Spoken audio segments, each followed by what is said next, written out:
ఉంటేనే లడ్డూ నాణ్యతగా ఉంటుందని టీటీడీ ఈవో శ్యామలరావు అన్నారు. ఈవోగా బాధ్యతలు స్వీకరించే సమయంలోనే లడ్డూ నాణ్యత పెంచాలని సీఎం ఆదేశించారని చెప్పారు. నెయ్యిని పరిశీలించిన సమయంలో నాణ్యత చాలా ఘోరంగా ఉందని అన్నారు. నాణ్యతని పెంచాలని సప్లైదారుని హెచ్చరించామన్నారు. నాణ్యతని పరిశీలించేందుకు టీటీడీకి సొంత ల్యాబ్ లేదని టీటీడీ ఈవో మండిపడ్డారు. 95 కి పైన ఉండాలి value. The value should be about 95.9.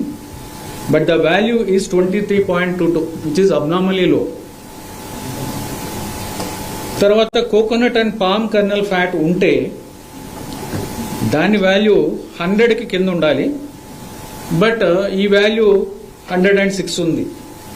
ఓవరాల్గా 20 ఉండడం అనేది చాలా అబ్నార్మలీ లో, అండ్ ఈచ్ వాల్యూ చాలా తక్కువ ఉండడం, బియాండ్ రేంజ్ ఉండడం అనేది ఇది ఒక కంటామినేషన్ కాదు, అన్ని రకాల పదార్థాలు యానిమల్ ఫ్యాట్స్ ఉన్నాయనేది ఈ రిపోర్ట్తో అర్థమవుతుంది.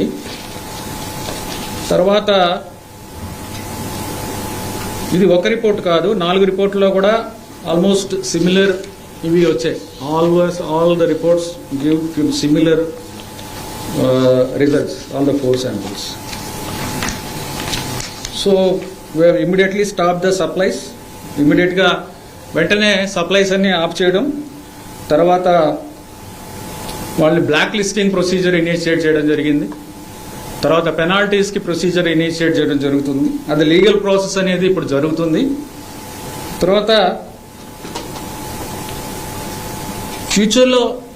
ఫ్యూచర్లో ఇలాంటివి జరగకుండా ఉండాలంటే ఏమి చర్యలు తీసుకోవాలి అనే దాని మీద ఒక ఎక్స్పర్ట్ కమిటీని కూడా వేయడం జరిగింది. ఆ ఎక్స్పర్ట్ కమిటీ కూడా రిపోర్ట్ ఇవ్వడం జరిగింది.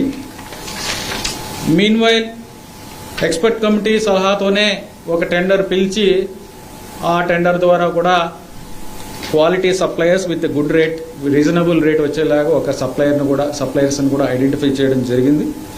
ఆ సప్లై చేసే మెటీరియల్ ల్యాబ్లో టెస్ట్ చేసి బయట ఈ టెస్ట్ లేదు, ఏవైతే టెస్ట్లు ఏఆర్ ఫుడ్స్ అనే వాళ్ళకి చేశామో అవే టెస్ట్ వీళ్ళకి కూడా చేశాము. ఈ టెస్ట్లు పాస్ అయ్యాయి.